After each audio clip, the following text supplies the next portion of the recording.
आप दीदी पार्टी की नहीं, आप दीदी का पार्टी का है ना। अरे अच्छा, आप तो वक़्फ़ में लड़ाई किया है ना।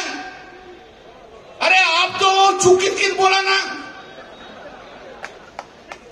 যেখানেই যায় সারা ভারতবর্ষ জুড়ে সেই জায়গা রয়েছে। কার জন্য? নেত্রী আমাদের মমতা বন্দ্যোপাধ্যায়। লড়াইগুলো অনেক বেশি রয়েছে। এই যে 32,000 ছেলের চাকরি, একটা রবিবার মে মাসে 23, 22, 23 মের আগে রবিবার সকালবেলায় শ্রীরামপুরে ছিলাম। সকালবেলাতে অসিত মজুমদার ফোন করলো, দাদা আমি কি যাবো, তোমার কাছে একটু দরকার আছে। দাদা আমরা আয় তাড়াতাড়ি আয়। বলো অতগুলো প্রাইমারি স্কুলের টিচারের কি হয়ে গেছে দাদা, আমি কি যাবো? আমরা আয় তাড়াতাড়ি আয়, বেরিয়ে যাবো। তো ছেলেগুলোকে নিয়ে এলো। নার্সিং ছিল, নার্সিং। আমি 8 ঘন্টা ওদের শুনে বলেছিলাম, চিন্তা করিস না, যা, তোদের চাকরি কেউ খেতে পারবে না, তাড়াতাড়ি আয়, দেখছি, দেরি করবি না। পরের দিন সোমবার দিন সন্ধ্যাবেলা এসেছিল।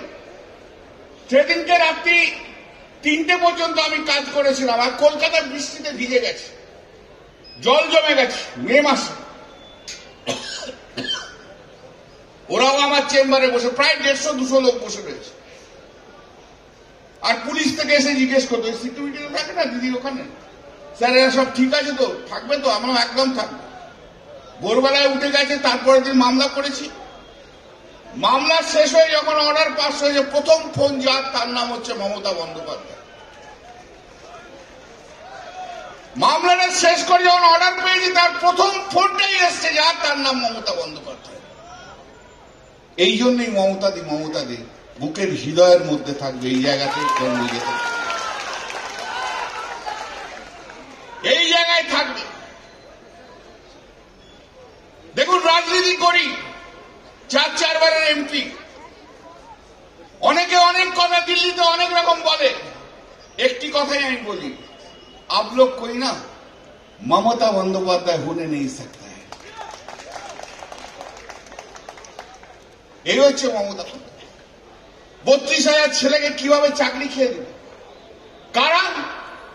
না সিপিএম এর কয়েকজন উকিল।